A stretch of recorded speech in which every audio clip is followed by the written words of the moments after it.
Welcome to royal photography blog.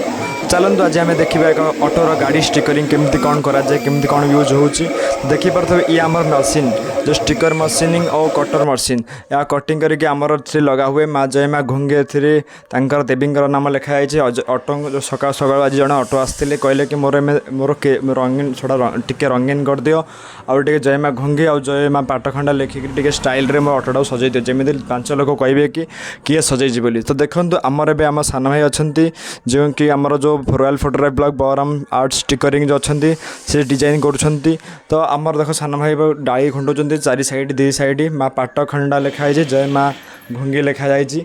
तो आप देखिए आप दुर्गा देवी सिंबल रखाई 2 साइड फुलर 2 साइड चाबी रखी पिलर रखाई तो एपट साइड देखा आप देखिपे गोटे सिंहटी अच्छी महादेवंकर जो स्क्रैच होता से स्क्रैच परिणत करा जाइए।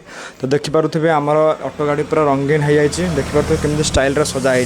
तो आपण मैंने भी चाहते जदि रॉयल फोटोग्राफी बराम आर्ट स्टिकरिंग आसतु शिव मंदिर फ्रंट सुरेखा देवपुर रे आमर दुकान अच्छी सब अच्छी तो ये भिजिट करूँ आपणकर भी स्टिकरिंग रंग मन पसंद स्टिकरिंग नहीं जातु। ठीक अच्छे, थैंक यू।